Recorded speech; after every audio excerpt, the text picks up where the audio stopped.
Bonjour, c'est la deuxième fois que vous me voyez dans la rubrique Pharmadébat et aujourd'hui je vais traiter avec vous la seconde partie de chimie thérapeutique qui fait suite à la première vidéo faite par Mélanie, donc à faire dans l'ordre. Il faut savoir qu'il existe aussi une troisième partie qu'on a en commun avec Mélanie, mais qu'on n'a pas le temps de traiter durant cette pré-rentrée. Donc, les fiches sortiront en temps voulu sur le centre de téléchargement, ne vous inquiétez pas. On va pouvoir commencer. Alors juste, je vous laisse toujours quelques secondes pour admirer cette magnifique image d'un moment historique. Et on peut commencer. Donc, on va parler de la conception du médicament partie 2 qui correspond à la chimie thérapeutique. Partie 2, qui est un cours qui rentre un peu plus dans le concret par rapport à celui qu'a fait Mélanie en première partie, puisque c'est beaucoup de rappels finalement de trucs que vous avez vus au premier semestre, comme de la biochimie. Là, clairement, ça rentre un peu plus dans le concret de la pharmacie qu'on connaît, en tout cas de la matière pharmacie qu'on connaît depuis plusieurs années et qui n'a pas réellement changé. Donc ce cours, c'est beaucoup de par cœur, mais que sur certains points. Il y a des moments où des éléments donnés par le prof sont là pour la compréhension, même si ça ne nous aide pas réellement. C'est pas un cours facile, mais je vais essayer de faire un Quizlet sur ce cours pour que tout rentre facilement, surtout que les annales ne sont pas des plus évidents et des plus innés. On va dire que c'est pas forcément très logique. Donc faut vraiment travailler les annales et vous comprendrez par où la prof veut aller. Alors, on va commencer par les différents types d'interactions ligand-cible protéiques. Alors vite fait, et comme ça de tête, on va voir durant ce cours les liaisons ioniques, hydrogène, normalement aussi hydrophobe de Van der Waals et dipolaire. Normalement c'est tout, je vérifie juste vite fait, mais ça devrait être bon. Et on va voir tout ça en détail. Alors on commence avec une introduction. Les interactions entre une petite molécule et la cible protéique dépendent de liaisons faibles, de la nature des fonctions chimiques du ligand et de la cible, et de la conformation spatiale, en plus de la complémentarité des deux partenaires. Alors, je suis désolé, ça va falloir l'apprendre, parce que la prof aime bien faire tomber en fait ça, exactement les tirés qui sont là, mais en les changeant euh, de partie. Plus tard, on va voir qu'il y a d'autres moments où il y a des tirés comme ça, et elle aime bien un peu tout interchanger, donc c'est pas facile à comprendre au début. Il faut vraiment faire les annales. Je vais essayer de vous sortir un diapo ou des Quizlets sur ça, pour que vraiment ça rentre dans votre tête, parce que les QCM ne sont pas innés, on va dire qu'en lisant le cours, ils ne sont pas forcément très logiques. C'est vraiment apprendre bêtement une partie pour la recracher et ne pas se tromper ensuite. Alors, juste avant de commencer, je tiens à préciser que toutes les liaisons qu'on va voir aujourd'hui font partie des liaisons faibles. Et donc, la première liaison faible qu'on va voir sont les liaisons ioniques. Elles se forment entre les groupements ionisables du ligand et de la cible. Très important, parce que ça aussi ça tombe en QCM, et euh, elle adore mélanger ce genre de phrases avec les mêmes genres de phrases qu'on pourra trouver ensuite pour les différentes liaisons. Vous verrez, je vais vous le signaler plus tard. Alors, ce sont les plus fortes des liaisons faibles, attention, mais les liaisons ioniques sont les plus fortes des liaisons faibles. Les fonctions chimiques ont un pKa, elles dépendent du pH, et les groupements doivent être ionisables et complémentaires avec des charges plus et des charges moins, c'est-à-dire qu'une charge plus est attirée par une charge moins, et inversement. Il faut savoir que les groupements ionisables de la cible sont les fonctions chimiques des chaînes latérales des acides aminés. Donc pour les liaisons ioniques, on retrouve les fonctions chimiques sur les chaînes latérales des acides aminés. acides aminés qu'on retrouve ici pour les liaisons ioniques. Donc c'est les acides aminés concernés. Il n'y en a pas plus, il n'y en a pas moins. Retenez cela. DEKRH, retenez DCRH personnellement. Et donc, on a D pour l'acide aspartique équivalent de l'aspartate, E pour l'acide glutamique aussi équivalent de glutamate, qui ont sur leur chaîne latérale une fonction carboxylique, COOH. Sinon, on a aussi K comme lysine, R arginine et H histidine, qui ont de leur côté sur leur chaîne latérale une fonction amine NH2.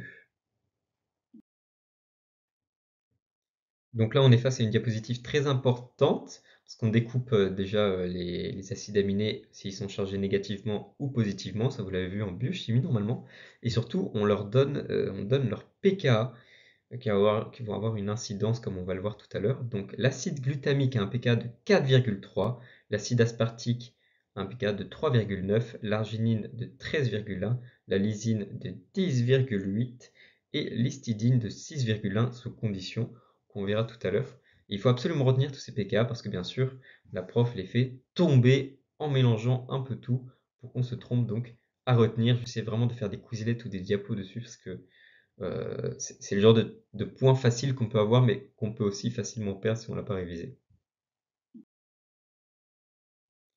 Là, on va s'attarder sur les molécules acides des liaisons ioniques qui correspondent, si vous avez suivi, aux molécules chargées négativement, puisqu'on voit qu'elles ont l'aspartate et le glutamate, du coup, acide glutamique et acide aspartique, ont un pKa inférieur à 7, comme on peut le voir ici. Je rappelle, pour l'acide glutamique, pKa de 4,3 et pour l'acide aspartique, un pKa de 3,9. Les molécules acides sont capables de céder un proton. Jusque-là, normalement, vous l'avez vu au premier semestre. Et elles ont toutes les deux une fonction carboxylique en bout de chaîne, ce qui permet à ces molécules de s'ioniser à pH physiologique en ion carboxylate. Donc leur fonction carboxylique, une fois ionisée, elle s'ionise du coup en ion carboxylate à pH physiologique, c'est important à retenir ça. Et elles font des liaisons ioniques avec une fonction complémentaire du ligand chargé positivement, puisque je le rappelle, en plus d'être acides, elles seront aussi chargées négativement. Alors là, on va s'attarder aux molécules basiques des liaisons ioniques. On va voir que c'est un peu l'inverse du coup des molécules acides, parce que par exemple, elles peuvent capter un proton alors que les molécules acides en cèdent. Sur leur chaîne latérale basique, on retrouve une fonction amine, contrairement aux molécules acides des liaisons ioniques où on retrouve une fonction carboxyle. D'ailleurs, je ne vous ai pas parlé, je ne vous ai pas fait le rappel des molécules considérées basiques dans les liaisons ioniques, mais on a l'arginine avec un pKa de 13,2, donc au-dessus de 7, la lysine avec un pKa de 10,8, toujours au-dessus de 7, et les pKa sont à connaître, je vous le rappelle, et l'histidine qui par contre elle a un pKa en dessous de 7, 6,1, mais considéré comme basique. On va le voir dans la prochaine diapo un peu plus en détail. Donc pour s'attarder sur l'arginine et la lysine, elles sont capables de s'ioniser à pH physiologique donc leur fonction amine s'ionise en ion ammonium pour la lysine et en ion iminium pour l'arginine. Donc ammonium, lysine, iminium, arginine. Et elles sont aussi capables de faire des liaisons ioniques avec une fonction complémentaire du ligand chargé négativement, contrairement aux molécules acides qui elles faisaient des liaisons ioniques avec des fonctions complémentaires du ligand chargé positivement. Et c'est logique parce que là, comme il leur manque un proton, il leur manque donc un électron en soi si on simplifie. Et l'électron étant négatif, les liaisons ioniques sont capables de faire des liaisons ioniques avec une fonction complémentaire du ligand chargé négativement. On va donc voir le pourquoi du comment l'histidine est un pKa négatif et est pourtant considéré comme un acide aminé basique dans les liaisons ioniques. Alors, pour commencer, sa fonction amine est prise dans le cycle imidazole aromatique, ce qui limite vachement ses effets, ses propriétés basiques. Ensuite, son azote est conjugué aux doubles liaisons du cycle. Elle sera donc moins disponible pour capter un proton du milieu, ce qui explique le pKa inférieur à 7 de l'histidine, même si en ayant un pKa inférieur à 7, elle capte, ça reste quand même un acide aminé basique, puisqu'il capte un proton. Très important aussi, l'histidine ne peut pas sioniser à pH physiologique, contrairement à les autres acides aminés qu'on a vus tout à l'heure. Là, elle ne peut pas sioniser à pH physiologique. Donc là, on a les molécules qui nous permet les molécules des acides aminés, qui nous permet de les visualiser. On peut voir la fonction carboxyle pour l'aspartate et le glutamate, tous leurs pKa, voilà, ça a bien à apprendre par cœur. Donc je vais faire un petit récap. Pour l'aspartate, pKa de 3,9, pour le glutamate de 4,3, la lysine 10,8, l'arginine 13,2 et l'histidine 6,1, je le rappelle, vraiment à apprendre par cœur. Et du coup, pour cette fameuse lysine, on voit bien le cycle imidazole aromatique à ce niveau-là, qui limite ses propriétés basiques. Et voilà. Bon, vous êtes arrivé jusqu'à maintenant en vous disant, mais qu'est-ce que c'est que ce cours de la mort? Je comprends rien. Il y a plein d'informations à apprendre par cœur et pourtant c'est pas très clair. Alors je suis d'accord avec vous, ça va rentrer avec le temps, mais il y a plein de moments où il y a plein d'explications qui sont pas très approfondies et pas de notre niveau. On n'a pas assez d'informations pour tout comprendre. Et donc dans ces moments-là, il faut comprendre l'essentiel. Donc par exemple pour l'histidine, il faut retenir qu'elle ne sionise pas à pH physiologique à cause du cycle imidazole aromatique, mais que cette protonation reste possible quelquefois. Donc en gros, qu'elle arrive à exercer son rôle d'acide aminé basique, et donc qu'elle arrive à capter des protons, mais que sous certaines conditions, et je rappelle pas à pH physiologique. Maintenant, on va voir la stéréochimie de la liaison ionique. Alors, on va commencer par l'arginine. Alors déjà, la stéréochimie de la liaison ionique, pour parler simplement, et à mon avis, vous l'avez vu en chimie, c'est le lieu où il va y avoir le plus de chances qu'une liaison ionique se forme, ou en tout cas se crée. Alors, pour l'arginine, on voit qu'il y a une dissymétrie dans la molécule. Déjà, on distingue trois côtés. Un côté anti-1, anti-2 et un côté syn. On voit qu'il y a une certaine dissymétrie. Ici, à ce niveau-là, ce n'est pas représenté. Il y a le doublet non liant de l'azote qui fait que le côté anti-1 est encombré et n'est pas disponible pour accueillir une liaison ionique, ce qui laisse donc, par cette dissymétrie d'encombrement, une chance équiprobable plus forte par rapport au côté anti-1 que la liaison ionique se fasse au niveau syn ou anti-2. Pour la lysine, sur cette représentation de Newman, la formation décalée est la plus simple et on distingue trois côtés, trans, gauche moins et gauche plus. Alors je ne sais pas lequel est gauche moins ou gauche plus, on ne voit pas très bien.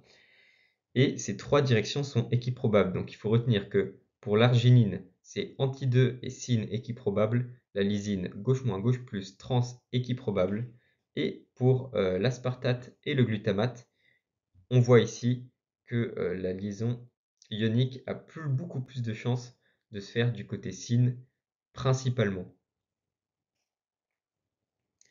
Et aussi du côté anti, mais il faut savoir que ce sera avec des chances beaucoup plus faibles et une liaison ionique beaucoup plus faible.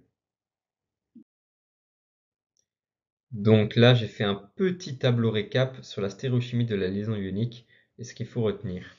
Alors, pour l'arginine, je rappelle que il y a autant de chances que ça se fasse du côté syn ou du côté anti-2, la liaison ionique, pas anti-1. Anti-1, elle est exclue parce que encombrement dû à la dissymétrie de la molécule. Pour la lysine, équiprobabilité des trois côtés, en trans, gauche moins, gauche plus. Et pour l'acide aspartique et l'acide glutamique, on a une liaison plus forte si elle se fait en syn et une liaison moins efficace si elle se fait en anti, mais elle peut quand même se faire en anti même si elle est moins efficace. Mais elle va principalement se faire en syn. Voilà, ça c'est très important à apprendre parce que ça tombe aussi en QCM avec des différents pièges. Évidemment, quand vous allez voir les annales ou même mes QCM à moi, où je vais m'inspirer des annales, vous allez comprendre un peu le type de QCM que la prof aime bien faire sur ce cours depuis des années. Et, chose importante, à chaque fois qu'une liaison ionique se forme, le delta G diminue de 100 à 200 kcal par mol, moins 1. Alors ça aussi à apprendre parce que pour chaque liaison, elle va vous donner cette information donc, qui va différer au niveau de la valeur. Et dans les QCM, elle va tout mélanger. Et on passe à la suite. Alors, on va passer aux liaisons hydrogènes. Donc, il y a quoi à dire sur les liaisons hydrogènes? Donc là, on a quitté les liaisons ioniques pour aller aux liaisons hydrogènes. Elles se produisent entre un groupement chimique accepteur et un donneur d'hydrogène. Donc là, cette phrase, je vous ai dit, vous la prenez bien, parce qu'elle va faire, par exemple, elle va dire, oh, les liaisons ioniques se produisent entre un groupement chimique accepteur et un donneur d'hydrogène. Ben non, puisque c'est les liaisons hydrogènes.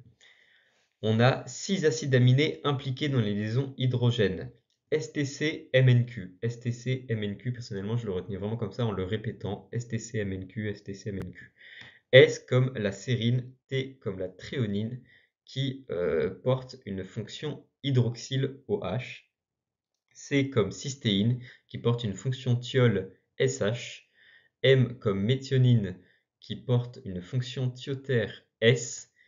N comme asparagine et Q comme glutamine, qui porte une fonction amide primaire, CONH2. Donc ça aussi, c'est à apprendre par cœur. J'essaierai vraiment de vous faire un Quizlet ou des diapos, parce que comme ça, c'est un peu l'enfer. Même à présenter sur un diapo, c'est pas forcément simple. Il n'y a rien à expliquer à part qu'il faut apprendre ça par cœur.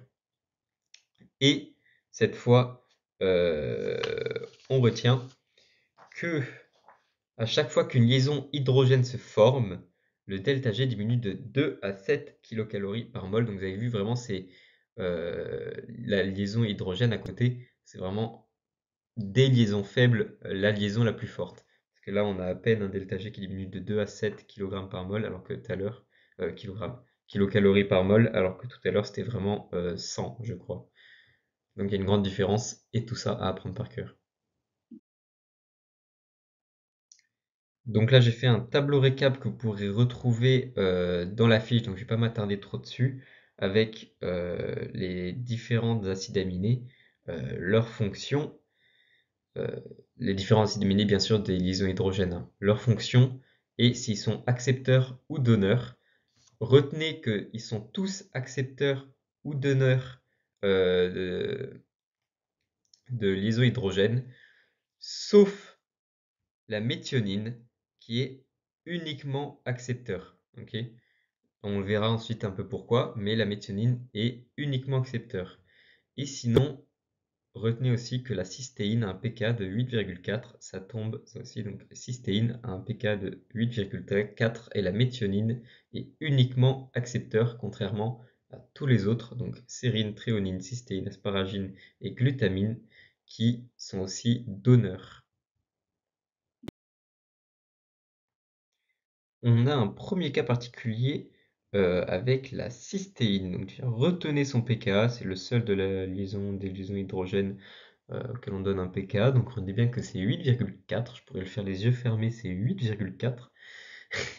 Et en vrai, apprenez-le comme ça, quoi. Mais il faut l'apprendre. Elle peut s'ioniser en donnant un proton. Je peux marquer dans le diapo, mais c'est en donnant un proton en un ion thiolate. Dans des conditions particulières. Elle peut faire des liaisons hydrogène et ioniques. À retenir aussi, parce que vous verrez que certains acides aminés des différentes liaisons faibles qu'on va voir là peuvent en faire plusieurs en fait des liaisons faibles. Donc là c'est le premier cas de ce genre avec la cystéine qui peut faire des liaisons hydrogène et ioniques à retenir parce qu'il y a des QCM de bâtards, mais vraiment il n'y a pas d'autre mot sur ça dans les annales. J'essaierai de vous les faire. Où en fait, il vous propose un item avec la cystéine et en dessous, ils peuvent vous dire des spécificités des liaisons hydrogène et ioniques. Et du coup, tout est juste puisqu'en fait, il fait les deux. Donc c'est un peu des trucs de bâtard. J'essaierai vraiment de prévenir l'hécatombe que ce genre de QCM peut provoquer en vraiment avec un Quizlet ou des diapos. Et sinon, elles forment des ponts disulfure pour faire plus simple. Ce sera plus détaillé dans ma fiche, mais retenez qu'elles forment des ponts disulfure. Alors, on a un deuxième cas particulier, la méthionine pour les liaisons hydrogène. Donc, deuxième cas particulier, la méthionine. Les doublés non liants sont moins accessibles. Alors, j'ai mis un petit schéma. Je vais mettre mon petit curseur. Moi, j'ai ma tête, donc je vois pas très bien. Mais en gros, les liaisons hydrogènes sont peu fréquentes et plus faibles, car on peut voir que un atome de soufre avec ces doublés non liants se retrouvent coincés entre deux atomes de carbone, ce qui lui provoque un caractère hydrophobe. Et alors là, c'est texte court. Les interactions dipolaires sont alors à privilégier en raison de la différence d'électronégativité entre le soufre et les atomes de carbone. Donc à apprendre. Après, j'ai jamais vu tomber, mais il faut au moins l'avoir en tête. Alors là, on va voir la stéréochimie de la liaison hydrogène. Pareil que tout à l'heure, on va voir les côtés où elle a plus de chances de se produire. Dites-vous que tous ces petits tableaux tout jolis, alors ils sont encore plus beaux parce que là c'est pas les couleurs de base quoi, mais ils sont encore plus beaux dans ma fiche. Donc je vous conseille vraiment d'aller la voir quoi, parce que j'ai donné mon âme. Vous verrez qu'il y a un fond de couleur, alors vraiment rien à voir avec le cours là, mais vous verrez qu'il y a des fonds de couleur pour mes fiches et quand vous les imprimez, ça va les enlever, donc ça va pas vous imprimer un fond de couleur vert, rose ou tout ce genre de trucs et vous gaspiller de l'encre, mais juste une fiche normale à fond blanc. Mais ça reste quand même joli. Donc reprenons le cours. La stéréochimie de la liaison hydrogène pour l'asparagine et la glutamine et leur fonction amide. Donc les deux côtés anti seront privilégiés car indifférenciés. On peut voir déjà qu'il y a trois côtés, anti, anti et syn, et que ce sera un peu comme l'arginine, et que ce sera les deux côtés anti qui seront privilégiés contrairement au syn. Si le ligand est donneur de liaison hydrogène, la liaison se fera plutôt du côté de l'oxygène. Ok, à retenir, ce texte court, je l'ai jamais vu dans les annales, mais on ne sait jamais. Si le ligand est accepteur de liaison hydrogène, ce sera l'autre côté anti qui sera privilégié. Donc, si le ligand est donneur de liaison hydrogène, la liaison se fera plutôt du côté de l'oxygène. Et si c'est l'inverse, ce sera de l'autre côté. Et maintenant, on voit la sérine, la thréonine et la cystéine. Alors, sérine et thréonine avec leur fonction hydroxyle et cystéine avec leur fonction thiol et leur stéréochimie qu'ils ont en commun d'ailleurs. Et donc, on peut voir trois côtés, un trans, un gauche et un gauche, encore gauche plus et gauche moins, je ne saurais pas lequel est l'un et lequel est l'autre. Mais ce qu'il faut retenir, c'est que les directions gauche plus et gauche moins sont favorisées plutôt que trans. Et que si le ligand est accepteur de liaison, si le ligand B est accepteur de liaison hydrogène, donc à ce niveau-là, on peut voir le ligand B, il arrivera plutôt du côté trans au niveau de la liaison OH polarisée et à l'origine du caractère donneur. Par contre, si le ligand A est donneur de liaison hydrogène, il arrivera plutôt du côté gauche, donc un des deux côtés gauche, on peut voir ici ligand A et ligand A, de manière équiprobable au niveau des doublés non liants qui sont à l'origine du caractère accepteur. Voilà. En gros, ce qu'il faut retenir, c'est pour la sérine, tréonine et cystéine, avec leurs fonctions hydroxyle et fonctions thiol, priorité à gauche plus et gauche moins plutôt que trans, même si trans, c'est possible de faire une liaison hydrogène. Et que pour l'asparagine et la glutamine, c'est les deux côtés anti qui seront privilégiés car indifférenciés et apparemment pas le côté syn. On va maintenant passer à d'autres types de liaisons faibles qui sont les liaisons dipolaires. Alors, la phrase toujours à prendre par cœur, vous avez compris maintenant que dès qu'on parle d'une liaison quelconque, il y a toujours une phrase avec nanana se produisent avec bidule machin qu'il faut apprendre et ne pas mélanger. Donc là, pour les liaisons dipolaires, c'est se produisent entre deux fonctions chimiques qui sont des dipôles. Jusqu'à maintenant, c'est pas si compliqué de retenir que dipôle, c'est pour dipolaire. Donc se produisent entre deux fonctions chimiques qui sont des dipôles. Il me semble qu'il y a autre chose qui tombe dans les annales aussi pour les liaisons dipolaires, mais je m'en souviens plus, il faudrait que je recherche.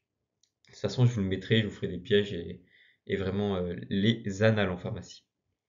Alors, on a deux sortes de dipôles, sachant qu'un dipôle est un groupement chimique avec différentes charges au sein de la fonction chimique. On en a deux sortes différents. On a le dipôle permanent. Il est constitué de deux atomes d'électronégativité différentes ou de répartition de charges électriques fixes ou partielles. Et on a le dipôle induit qui est l'environnement induit où l'environnement induit une polarité à une molécule initialement non polarisée. La répartition des électrons devient dissymétrique avec l'apparition de charges partielles. Bon, dit comme ça à l'oral, c'est pas très clair. Faudra aller voir ma fiche, encore une fois. N'hésitez pas, où là c'est écrit et vous pourrez un peu visualiser. Et bien sûr, faut pas que j'oublie, et à retenir ça aussi, parce qu'il peut y avoir des QCM méchants sur ça, ce sont des interactions faibles de 0,5 kcal par mol à 7 kcal par mol. Donc vous voyez que plus on avance, plus ça baisse. Alors, là, on peut voir les différents types d'associations possibles dans le cadre des liaisons dipolaires. On a l'ion dipôle, le dipôle permanent avec le dipôle permanent et le dipôle induit avec le dipôle induit. Donc je répète, le dipôle induit, dipôle permanent avec le dipôle permanent et l'ion avec le dipôle, ce qui sont les différents types d'associations dans le cadre des liaisons dipolaires. Et on va voir les différents types d'acides aminés impliqués donc, dans ces liaisons dipolaires et on retrouve nos chers amis acides aminés qui sont aussi impliqués dans les liaisons ionisables et hydrogène. Voilà, liaison ionique et liaison hydrogène. Alors, on a les acides aminés donc ionisables, DERKH, et les acides aminés polaires, STC, MNQ. Donc maintenant, il faut retenir que dans un QCM, si on nous dit par exemple que l'histidine est impliqué, enfin est un acide aminé des liaisons ioniques, mais aussi dipolaires, c'est à compter juste. On continue avec les liaisons faibles de Van der Waals. Alors, ces liaisons, elles se forment entre cycles aromatiques de densité différente entre un électrodonneur et un électroattracteur. Toujours cette phrase qu'il faut apprendre par cœur à chaque fois et ne pas mélanger avec les autres. Ça ne change pas. Voilà, c'est toujours la première. Ces liaisons se font entre un groupement aromatique riche et un groupement aromatique déficitaire en électrons, ce qui me semble logique jusque-là. Un groupement qui a trop d'électrons, donc veut en donner, et un groupement qui n'en a pas assez et qui veut en recevoir, tout ça s'attire. Et on a trois acides aminés impliqués, F, W, Y. F comme phénylalanine, Y comme tyrosine et W comme tryptophane. Alors il faut faire attention parce que dans la fiche, il est bien marqué F, W, Y, mais dans une image qui représente la molécule de tyrosine, il est marqué T. Donc c'est une errata, il faudra faire attention. C'est bien Y du coup qui caractérise la tyrosine, comme vous l'avez vu en biochimie. Et La densité électronique du cycle aromatique dépend des substituants présents sur le cycle. Voilà, ça c'est une phrase dite au pif. À prendre ou à pas prendre, mais en tout cas, ça ne tombe pas forcément dans les annales de ce que j'ai vu. Donc là, par contre, un truc qui peut tomber, à chaque fois qu'une liaison de Van der Waals se forme, le delta G diminue de 1 à 10 kilocalories par mol. Ça à retenir et à ne pas confondre avec les autres valeurs pour les autres liaisons faibles.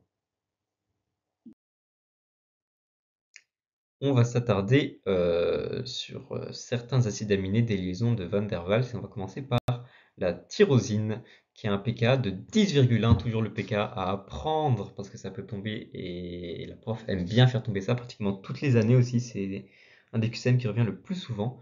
Donc le pKa de 10,1 pour la tyrosine. Il faut retenir aussi qu'elle peut s'ioniser en phénolate, mais difficilement car le pKa est supérieur à 7. Il faut donc un environnement favorable.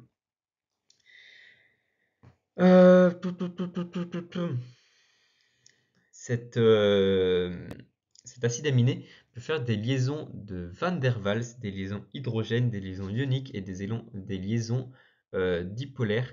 C'est comme on avait vu tout à l'heure avec la cystéine, je crois. Il faut bien retenir toutes les liaisons qu'elle peut faire. Et je pense que vraiment, je vais faire un Quizlet ou un diaporama. Ça fait au moins 1000 fois que je le dis. Mais c'est vraiment nécessaire pour bien retenir. Parce que dans les QCM, si on commence à vous donner des caractéristiques pour la tyrosine de liaison ionique en disant qu'elle est capable, en tout cas que ça correspond à la tyrosine, bah, du coup c'est vrai, puisqu'elle est capable de faire des liaisons ioniques, et elle est un peu capable de faire un peu tout finalement. Alors, on a les liaisons hydrogènes possibles sous forme non ionisée, et les liaisons ioniques qui sont possibles sous forme ionisée. Jusque-là, ça me paraît logique. Mais retenez surtout que on peut faire des liaisons de Van der Waals, hydrogène, ionique et dipolaire. Donc un peu tout, sauf hydrophobe, et on le verra après. Alors, le tryptophane, je vais commencer par là, il peut faire des liaisons de Van der Waals et des liaisons hydrogènes. Il faut savoir qu'il peut faire des liaisons hydrogènes uniquement par son côté, son caractère donneur. Donc il est uniquement donneur de liaison hydrogène, mais pas accepteur. Donc il faut le retenir, uniquement donneur, mais pas accepteur. Donc il peut faire des liaisons de Van der Waals, des liaisons hydrogènes et des liaisons dipolaires. Donc voilà, à retenir pareil, à ne pas se mélanger les pinceaux.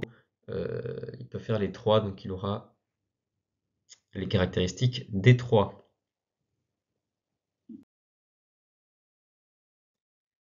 Et voilà, on va terminer ce cours avec les dernières liaisons faibles de chimie thérapeutique 2, qui sont les liaisons hydrophobes. Alors les liaisons hydrophobes, elles se forment toujours la première phrase à apprendre par cœur, surtout que celle-là, elle tombe souvent, je crois, et qu'elle est assez simple. Enfin, en tout cas, c'est assez simple de ne pas se tromper, quoi. Donc elle se forme entre les chaînes aliphatiques alkyle. C'est une interaction carbone-carbone entre deux acides aminés, mais il faut retenir que se forme entre les chaînes aliphatiques alkyle. Les acides aminés impliqués dans ces liaisons, alors moi je prononce ça GalVip. Je l'ai remodelé comme ça d'ailleurs, parce qu'avant c'était pas écrit de cette manière. Mais mon moyen mémotechnique, c'est la gal VIP, quoi. Donc tu as la gal, mais t'es VIP. Donc GalVip, G-A-L-V-I-P, G pour glycine, A pour alanine, V pour valine, P pour proline et I pour isoleucine. Et donc, il faut retenir aussi à ce niveau-là qu'à chaque fois que deux atomes de carbone s'associent dans une liaison hydrophobe, le delta G diminue de 0,5 kcal par mol-1. Voilà, à ne pas mélanger. Et je finis ce cours sur ça. Alors, prenez pas peur. Malheureusement, c'est le genre de cours qui font peur au début parce qu'on se dit c'est que du par cœur, je comprends rien à la moitié, même s'il y a des explications, je comprends pas les explications. Justement, certaines fois, il y a des explications, elles sont plus là pour te perdre qu'autre chose, parce que t'as pas forcément le niveau de comprendre, en tout cas, c'était pas mon cas. Donc j'apprenais vraiment les trucs qui tombaient, et vous verrez avec les annales qu'il y a des trucs qui tombent tout le temps, d'autres c'est des explications qui ne tomberont jamais, puisque là, pour essayer de comprendre, même si c'est compliqué. Donc faites-moi confiance, basez-vous. Après, on n'est jamais à l'abri de plein de nouveautés de QCM et tout, mais ça fait des années que ça change pas, et que pour ce cours surtout, ça ne change pas. Donc les annales tombent souvent, et c'est souvent les mêmes. Ils sont compliqués à appréhender au début, puisque pas forcément logique. Vraiment, tu révises la leçon, t'as pas forcément juste, parce que c'est pas comme ça que tu le voyais. Elle fait vraiment des annales en fonction des titres, des différentes sections. Elle va mettre des tirés d'une section dans une autre et dire ça c'est juste, mais du coup non, parce que ça c'était censé être dans l'autre section. Bref, c'est un peu bizarre. Vous le verrez en faisant les annales, et moi je vais essayer de vous faire des Quizlets et des diapos pour que ce soit un peu plus clair. Parce que ça fait beaucoup de par cœur brut comme ça, but et brut et bête. J'aime pas trop ça, mais malheureusement c'est ce que nous offre ce cours. Donc sur ce, je vais vous laisser. N'oubliez pas que il y a toutes les fiches sur le centre de téléchargement, des fiches qui sont complètes d'ailleurs. Vous verrez qu'il y a beaucoup plus d'infos. Alors pour certains trucs, il y a beaucoup plus d'infos, pour d'autres, il y en a autant que ce que je vous ai présenté là aujourd'hui. Il y aura aussi les cours du coup que je n'ai pas pu présenter, comme chimie thérapeutique 3 que j'ai en commun avec Mélanie. Je ne sais pas quand la fiche sortira, mais de sûr, il y aura obtention d'une eau pharmaceutique et conditionnement aseptique qui sont déjà sur le centre de téléchargement. Pour le premier examen blanc, je vais pas trop vous embêter, et du coup je vais juste vous, enfin trop vous embêter. Je pense que déjà ce que je vous ai présenté et là où j'ai insisté, c'est déjà pas mal à apprendre pour un début de l'année avec toutes les autres matières. Donc je vais principalement poser des questions sur ça et pas sur les fiches que j'ai pas, enfin les parties de cours comme conditionnement aseptique ou obtention d'une pharmaceutique que j'ai pas pu et j'ai pas eu le temps de présenter. Et voilà, bonne pré-rentrée. Moi, c'était ma dernière petite vidéo. J'espère que vous avez aimé, que j'ai pas été trop chiant. Je vous fais plein de bisous et bonne chance pour ce second semestre qui arrive. Déjà, vous êtes restés jusqu'ici, c'est énormissime. Maintenant, si vous avez besoin de conseils ou quoi, je suis contactable sur Messenger, sur Discord. Même si sur Discord, il y a une chance sur deux que je réponde au bout de 2 semaines, parce que je suis un cassos. Mais de Messenger, de sûr. Et voilà, on se voit pour tout le semestre qu'on va passer ensemble. Des bisous et passez une bonne journée.